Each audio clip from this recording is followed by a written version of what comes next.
So go ahead. Or was that your question? My connection's down, so I'll ask my question in 5 minutes. Okay.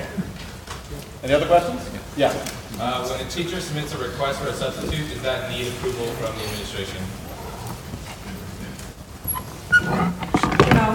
So please repeat the question. Okay, the question is when the teacher submits a request for a substitute teacher, does that require any approval from the administrator? The answer is no. If the teacher has any reasons for not being present for the lecture, currently in the manual system, I will just monitor the reason and I will assign a substitute. Senator Isle? In the back. On that note, does anyone else need to be notified, like a department chair or a principal or any site personnel? The question is, does anyone else need to be notified? Generally, the principal is notified about any changes.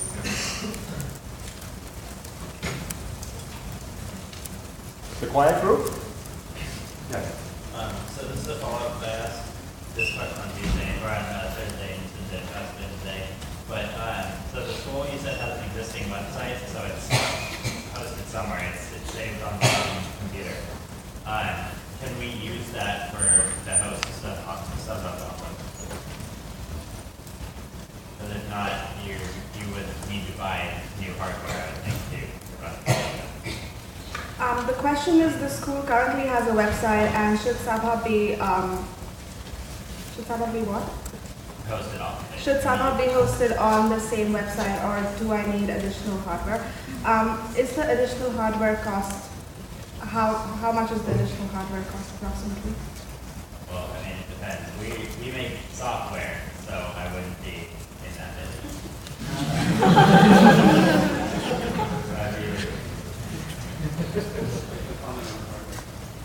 So basically, the main question is, can we use the server that the school uses? Because on Thursday, you said that you'd have to talk to the school board. Yes. They told me the answer that it kind of depends on how much server power you would need. Okay. I mean, in general, not that much today. No, the server power is less.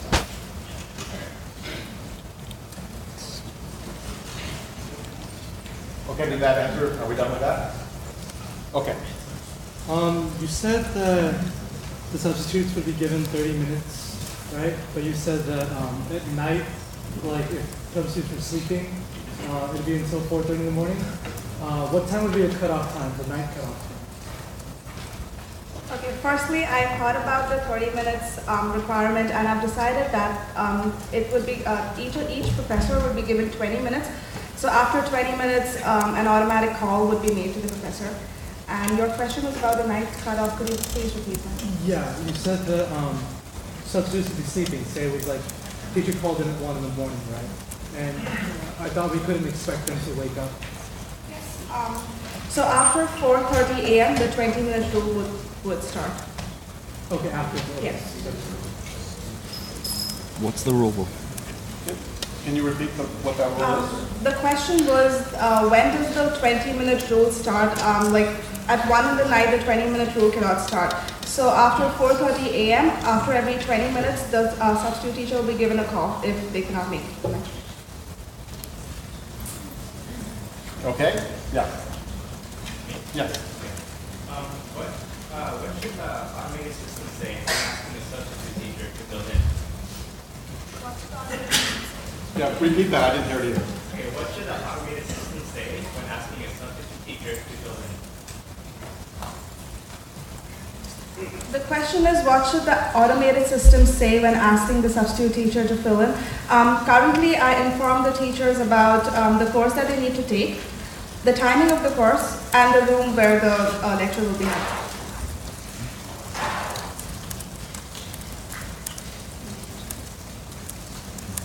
Yes. Yes. Also, for the substitute readings, like, can anyone see the readings or just the principal? The ratings. Oh, the ratings. The question is the substitute ratings. Can anyone see them? Currently, it's only the principal and I who can see the ratings for each substitute teacher. Which brings me to another point. I recently talked to the principal of the school, and she wants reports on the substitute teacher. So basically, which teacher substituted how many times in a month, and the ratings that the students gave the professor. So those two details, reports are required.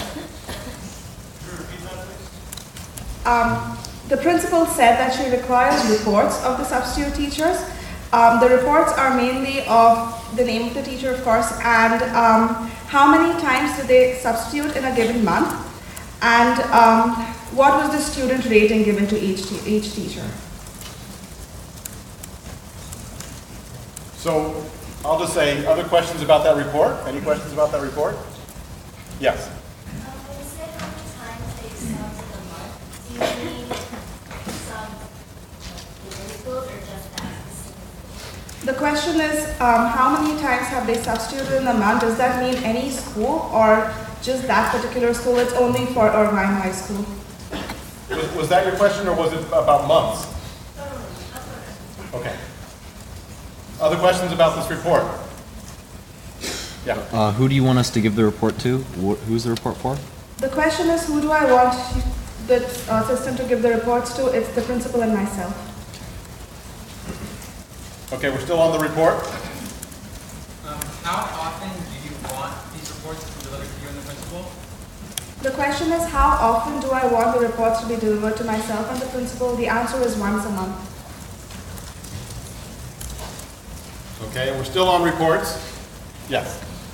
Do you want the system in the report to flag certain substitutes who receive negative ratings or fail to show up to their substitutes? The question is, do I want the reports to flag any of the teachers who have a negative rating? The answer is yes.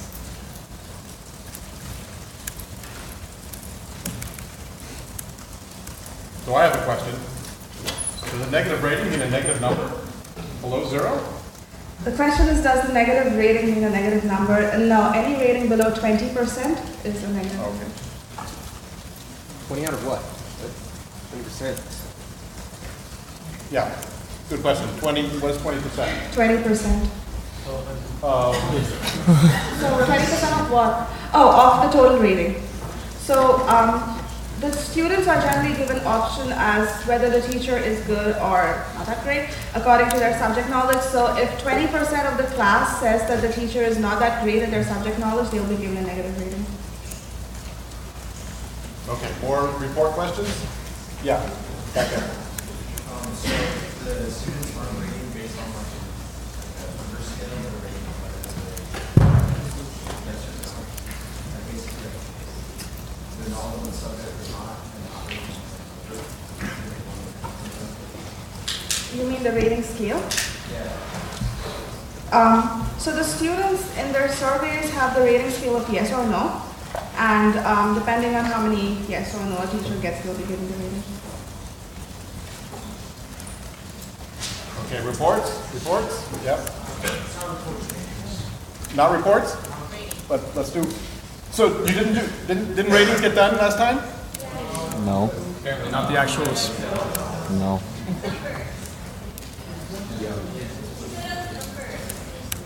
They weren't covered in much detail. Okay, ratings then. Go ahead. Who had the question? Last time, you mentioned that it would be two factors to the rating. One would be the number value, which we didn't specify what was, and the student submitted review of the teacher. So the question is, has that changed, or is it still the same? No, the number pattern has changed to a yes and no answer. And that's it? There's no other... No. Because we require the reports, so we've decided to change the number pattern. So, and just in continuation, failure, like a negative rating is less than 20%. So the question is, negative rating is less than 20%, yes. Is there an exceptional rating, or is it just It's just positive, negative. Okay, yeah. You earlier said that if 20% of the class thinks that the substitute teacher is not great, then it's marked as negative, but you're also saying that if the rating falls below 20%, I'm just confused as to which one it is. I'm not sure I understand your question. Because first you said if the substitute teacher's rating falls below 20%, then they get marked with negative. But then after that, you said that if 20% of the class thinks that the substitute teacher is not that great or bad, then they also get marked negative. So I was wondering which one it was. The second one, if 20% of the class thinks that the substitute teacher isn't great, they're given a negative rating. Okay, thank you. So 20% or less, Yes. not exactly 20. No, 20% or 50%. Okay. Yeah. Do you want so the report has it's a monthly report and it says the teacher during that month but do you want these ratings to only be extrapolate like from this month, or do you want it to be the average of that sub's overall rating until the end of that month or that period? The question is, do I want the ratings of only that month or an average rating of all the months? I would want both. That's what often happens when you ask your clients, what A or B? Yes. Yeah. So how is the report being sent? Are you getting an email with all the reports? And also, are you getting a report for every instructor, or are you getting a single report for each instructor? The question is, how am I getting the report? Well, right now I don't have an automated system, so I don't get any reports as now, but I would like to receive them by email. And what was the second part of your question? Are you getting a single report for every instructor, or are you getting one report for each instructor? You're getting like, are you getting one email for each instructor, or are you getting a single report that has all the instructors? The question is, do I need one email for all instructors, or do I need separate emails for separate instructors? I would prefer one email for all instructors. Okay. The email would have hyperlinks to every other instructor. Yeah. What was the yes or no question for the student ratings? The question is, what is the yes or no question for the student ratings? The primary question is, we want to rate the teachers on subject knowledge, since that is even our primary criteria for assigning the teachers. So the question that we currently think of having is, do you think that the teacher has adequate subject knowledge, and are they able to deliver it well?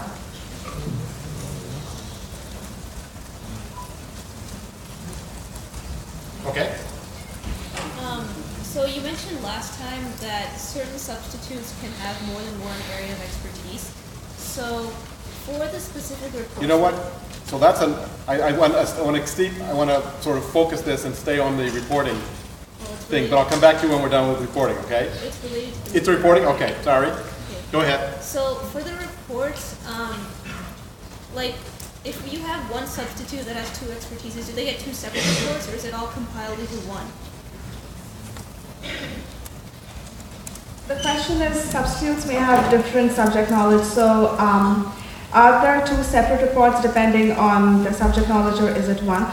The reports are mainly depending on the classes that they substitute for, so it is different according to different subject knowledge.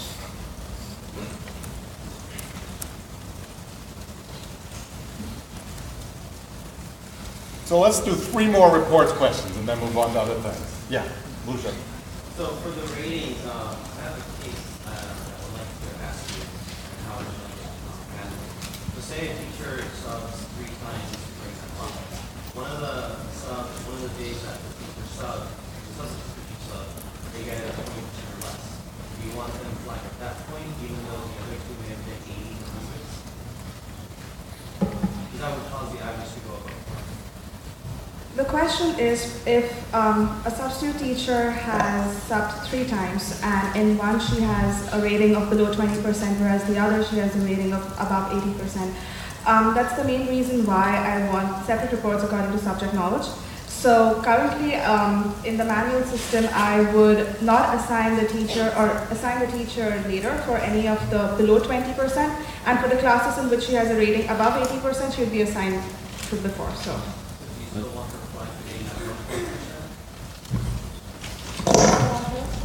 you still want that substitute teacher for being flagged for that 120% or below? She would be flagged only for the class, for that particular class, but for the other classes she wouldn't. And if it's the same class or same subject? An average would be taken. So when, can you repeat that question? The question is, if it is for the same class, if she has been flagged, if she has below 20% for one and above 80% for the other, an average would be taken of the percentage. Okay. Question 2? If if a teacher gets a negative rating, do you want them to be removed from like a possible sub for that class? What do you want them to do? The question is, if the teacher gets a negative rating, do I want her removed from the substitute list? She should be placed later in the list. So the list will be prioritized according to the rating. Say that again? Sorry. Can you repeat that? The list will be arranged according to the rating. So if a teacher gets a rating below 20%, she wouldn't be removed from the list, but she would be placed much later in the list. And last reporting question, rating.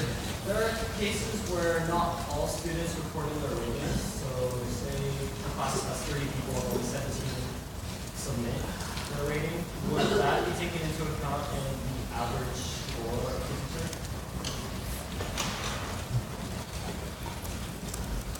The question is that not all teachers submit the rating, but not all students submit the rating.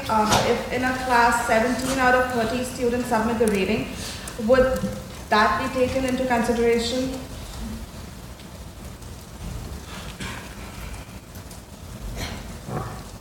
The percentage would be out of the 17 then. What?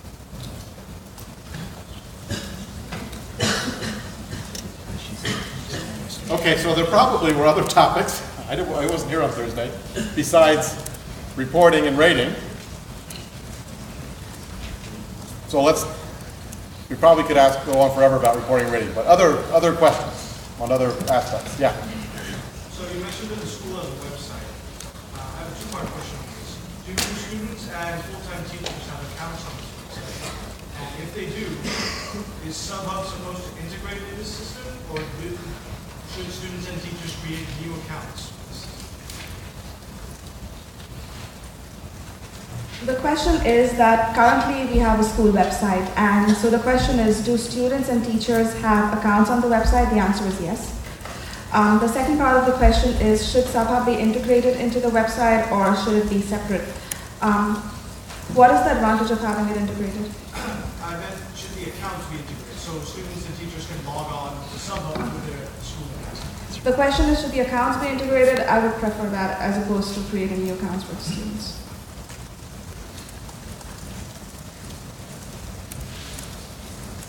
I want to see new hands. Yes. Yes.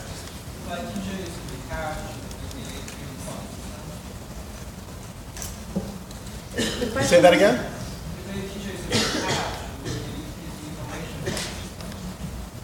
The question is, if a teacher is retired, will her information be deleted from the system? Yes. Yes. Simple question. What is the title that you hold in school? Yeah, what title is in school? Like, What's your title? Office administrator.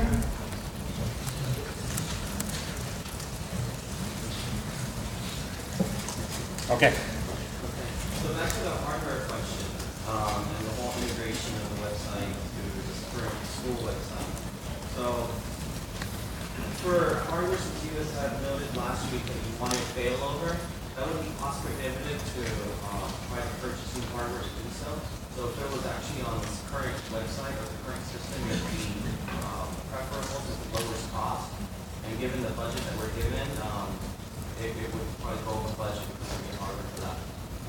Given the current website, do you have current system requirements? Like is it PHP or do you know at all? Or would you be able to get that information? The question is, given the current system, do I have any current system requirements, or that should it be PHP? I don't know what PHP is. Right. But is there a way you can provide us that information? Because if we were to get hardware, it would go over budget. But if we were to use this existing system that you have now for the website, then that would lower the cost of implementing it. And we would need to know the software requirements of that system that will be the program. So the question is, if I decide to purchase new hardware, it would go over budget, but if I decide to use the same hardware, the budget would be within the $20,000, but you would need to know the system requirements. I would like the budget to stay the same, but I do not know the system requirements myself. There's no way you can get it. You could talk to the technical team. So I'll just put on my professor hat for a moment and say, with any client, there's things they don't know, and in this case, it just won't go in the document, right? It would be nice to know, but we're not going to focus on hardware things. Question? If subs want to quit, should they do that for you, or should we do something else? They don't want to be registered with SubHub. The question is, if the substitutes do not want to be registered with SubHub anymore, they would directly notify the system is what I would like. Could you repeat the question? The question is, if any teacher does not want to be a part of SubHub, should they notify me or should they directly unsubscribe from the system? The answer is they should directly unsubscribe from the system. Yeah. Are there any security requirements, or how important is the security? The question is, how important is security to me? The answer is very. I don't know how you would implement a very high level of security, but it is important. So other questions on security? You want to have a follow-up question on that? So are there any security stuff that's being used by the current website that we have to keep using? The question is, are there any security protocols used by the current website that you need to keep using? I'm not aware of the security protocols currently. I'm sure there must be. I hope there are, but I don't know about them. Any questions from a user point of view about security? Yes. As far as like substitutes registering in the system, I don't really remember. Okay, so is this a security issue? Yeah, because okay. If substitutes are just going straight to the system, then I think we brought up last week that anyone can kind of make themselves seem like substitutes. The question is, any person can enroll as a substitute, so that needs to be prevented, and what should be done about it. Currently, whenever a substitute teacher brings in a manual form, I carry a background check on the form, and I would then enroll them into the substitute teacher files that I have. So whenever a teacher would enroll into the system, before enrolling them into the storage, I would carry out a background check, and I would approve if they should be allowed to substitute for the class. Okay, other security questions? Yeah. For those background checks, how much information do you need to be sent? For the background checks, how much information do you need to be sent? The question is, for the background check, how much information do I need? The same information as last time. Their names, addresses, education, basic qualification, subject knowledge, if they actually have the education in that field. Okay. And their criminal record. Okay, we'll open it up, not necessarily security questions. Yeah. Go ahead. Yeah. How many students enter and exit the high school every year? To give us a ballpark of how many accounts need to be created. Yeah.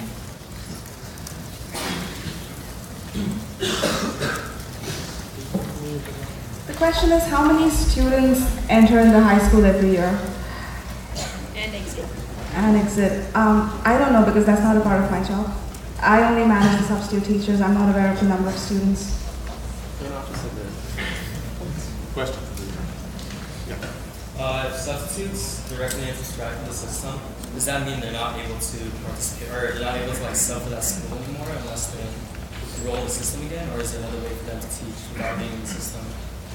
The question is, if substitute teachers unsubscribe from the system, Can they teach in the school without being enrolled into the system? The answer is no, they have to be a part of the system. Okay, so back in the beginning, you said you changed the requirement from 30 minutes to 20 minutes and start the calling at 4:30 a.m. If a teacher were to submit a notice that they're going to be absent the next day, should somehow like contact immediately if it's like 3 p.m. And then also, at which point should the system stop calling for the night and then resume in the morning? The question is, if suppose a teacher lets me know at 3 p.m. that she is unable to teach for the next day, should somehow try to find a teacher on the same day, or should they start only at 4:30 a.m.? Well, currently I try calling the teachers till 8 p.m. So that is my current cutoff time. So let me ask for questions that have to do with the sort of the timing and calls. Maybe there aren't any questions, but is that straightforward or timing? Previously you said there was, but now it's 8 p.m. I'm kind of confused. I never said there wasn't a cutoff time. I wasn't asked the question. The cutoff time is 8 o'clock. Okay, another timing? Okay, we'll come back. Yes. Last time you said that you wanted to call, and then if they didn't respond to voice, then you leave a voicemail, and then you want like a text and then like email. So is that all within like the 20 minutes, or like do you want it spaced out, or how do you want that? I just want them to be contacted through two mechanisms. The first would be they would have an email. An email will be sent out, say, at 4:30 a.m. to the first substitute teacher, and after 20 minutes, so at 4:50, they would a call would be made, and if they do not answer the call, then a message would be left on the voicemail. Okay? Yeah. Are we done with call? No. Okay, more call-related questions? Go ahead. Okay. Just to clarify, so the system doesn't immediately start calling, like sending out requests for substitutes when a teacher, like a faculty teacher, notifies the system that nobody has them. It's not immediate.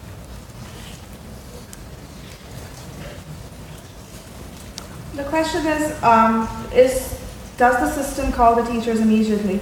That depends what time you're calling. If the teacher tells the system at 3 p.m. that they're unable to make it for class next day, the system will start calling immediately. But if the teacher tells them at 1 a.m. that they aren't able to come make it to the class the next day, the system would start calling at 4:30. So between 8 p.m. and 4:30 a.m., between that cutoff time, no teacher will be contacted. 8 a.m. 8 p.m. to 4:30 a.m. Okay, other scheduling questions? Yeah. Go ahead. Oh, could you provide like an exact time frame to which you would like to start and end like calls and stuff like that? And just to be more specific. Calls will be placed from 4:30 a.m. in the morning till before the lecture, so till half an hour before the lecture. If a teacher informs me in the middle of the day that she isn't, that she can't come to the class the next morning, calls will be placed from whatever time she informs me till 8 p.m. Okay, yeah. You said in lecture last time that there were like certain situations in which a substitute teacher request would be made. You said that it would be either well in advance, a few days before, like for a doctor appointment or something, or the night before. What happens if it's in a case like it's right before class and the teacher gets in a car accident or something like that, and something terrible happens? Do you want the system to handle something as like specifically as that, or would that be where you take it? Any request made half an hour before the beginning of the class will be handled by the system. If still a substitute teacher cannot be found, the system should notify the principal about the fact that they cannot find a substitute teacher within the time. Okay.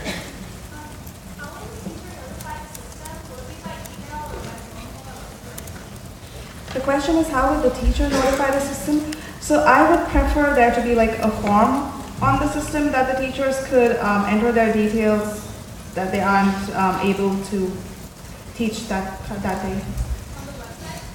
Yes. The question is on the website, the answer is yes. Okay. You said that when it goes to contact the sub, it sends out an email, then it waits 20 minutes and then calls? But is it 20 minutes the period until it contacts the next sub? How much time do you wait for one sub to respond until you call the next one on the list? The question is how much time do I wait for one substitute teacher to respond? The answer is 20 minutes. But you also said that you send an email, then you wait 20 minutes, and then you call. Yes. So if they don't answer right there, then you don't, then you go to the Then next sub? move to the next. Okay? Yep, Mike Boucher? So I think last time you said if a teacher plans his absence a month ahead, then maybe substitute teachers get a day to respond. Is that still the same?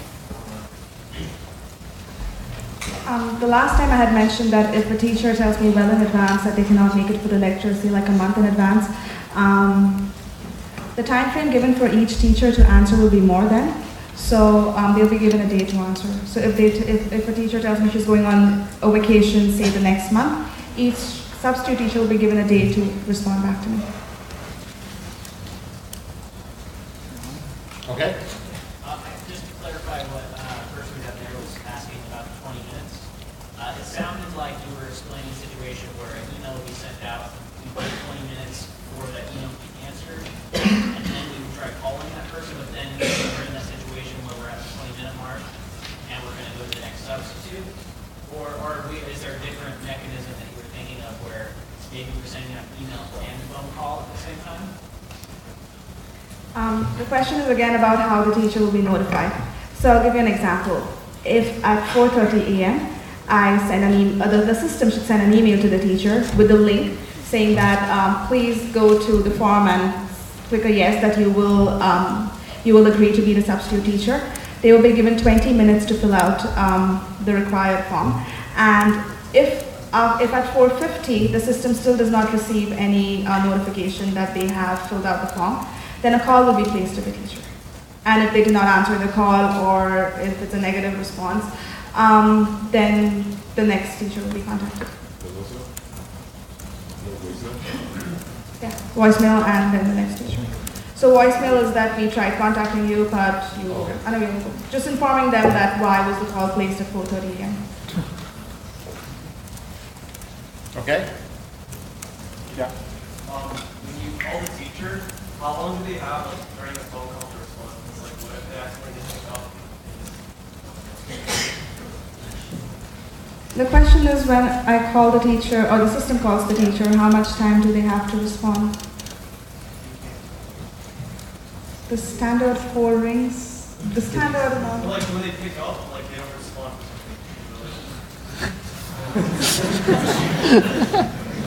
So the question is when the teacher picks up the call, she doesn't respond. Well, when you call, you're given an option of either press 1 for a yes, like you will substitute, or press 2 for no. And if they press 1, good enough. If they press 2, then they wouldn't be substituting. Okay. Well, I mean, here it is me. Yeah. Well, if you have a teacher and they need to like check their calendar first, like, but are you gonna give them like 5 minutes, or because you know their availability ahead of time, like you mentioned before, you're just gonna assume that they'll have about a minute or so to like say yes or no? Or can they like call back at a callback number maybe that like says yes? That's a very good question. So the question is if they need to check their calendar. Well, I didn't consider that. So giving a callback option would be good. So they could call back, or they could directly log into the system and inform them. So if there could be an press 3 to log into the system, and I would give them 5 minutes to respond if they're available or not.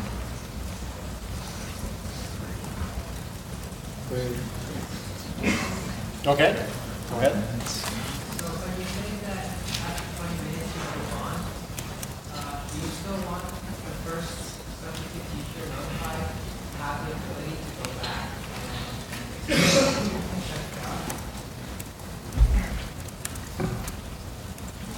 The question is, after 20 minutes, the system decides to go to the next substitute teacher, and do I still want the first teacher to have the option to again substitute. If I have already found a substitute teacher, then no, because I cannot tell another teacher not to teach just because someone else has agreed. In case I don't find a substitute teacher, the answer would still be no, unless if there is absolutely no teacher, then we would go back to the first one. Okay. If there's a queue like of people who call you back in those like, so I don't know, never mind. Okay, the question is withdrawn. Okay, yes.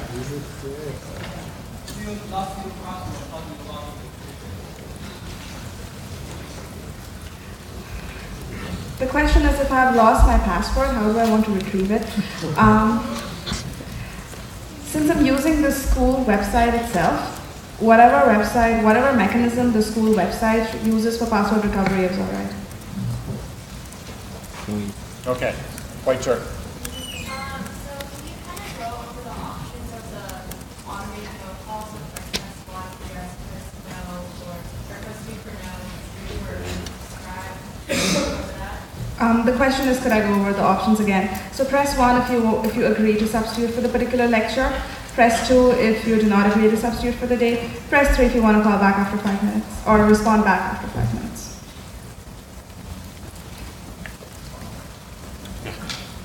I had a question about this substitute notification system. Because the first time you said first come first served system. Now you're changing that to this particular system where only the substitute being contacted can respond. So originally you said that you place these calls, but whoever responded first would get the job. So are we changing that to this where only the person being contacted can answer the call?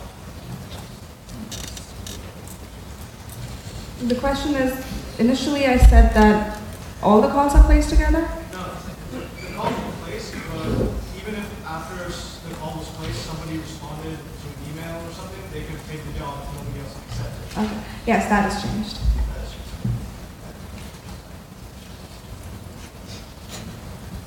Okay, yeah. You said what to do in the case of lost passwords, and you said whatever mechanism the school website uses. Is that correct?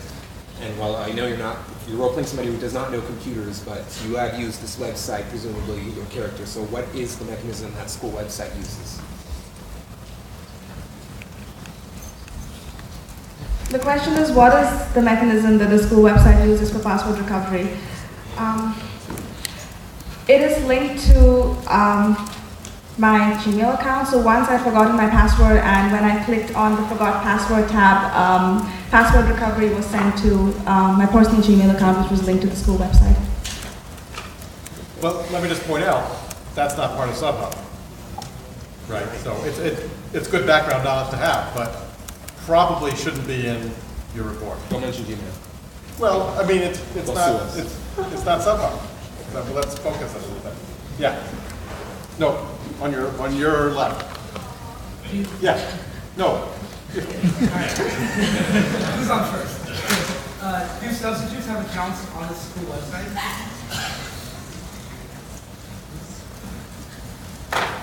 The question is, do substitutes have an account on the school website?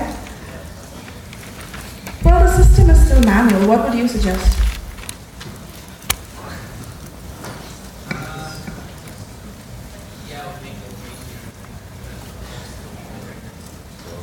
Well, so then I would want them to only make accounts after I've approved and not before I have approved them into the system. Okay, and in the white shirt. Okay. So today we were talking about that if teacher notifies, say, 30 minutes before class starts, like for a personal emergency, then the system will handle that. But yesterday you were saying that the system gives up and sends a message to the administrator at 7 o'clock, 1 hour before school starts, if they had found a subnet. Seems to contradict.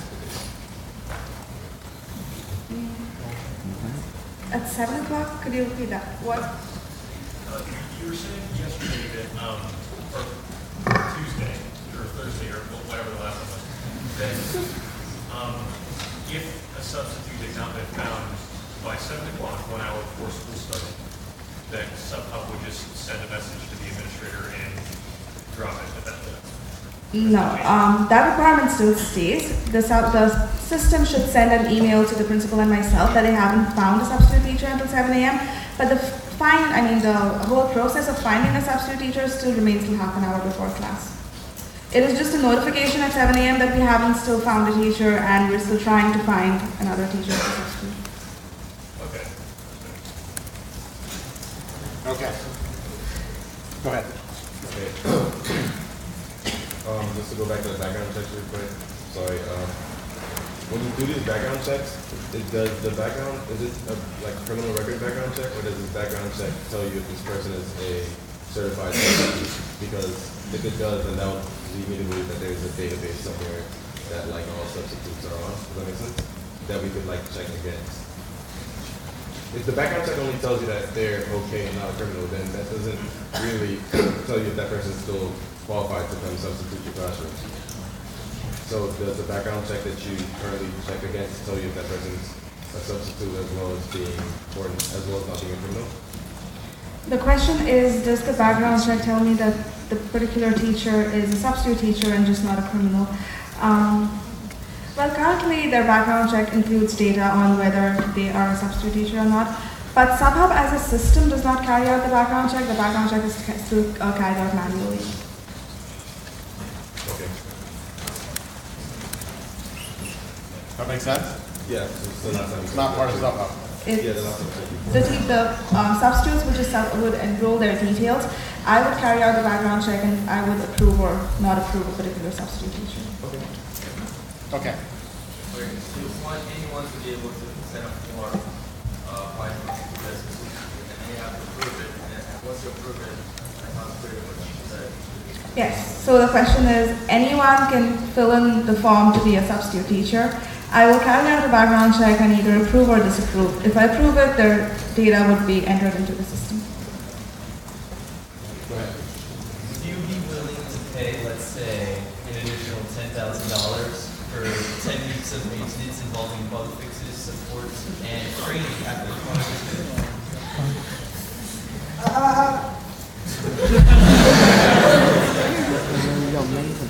The question is, would I be willing to pay extra $10,000 for maintenance, bug fixes, and training after the system is developed? Isn't $20,000 enough? You need to hire personnel and, make sure they're well trained and, all the right documentation for you. Another question, shouldn't testing be done at your end? Yeah, but sometimes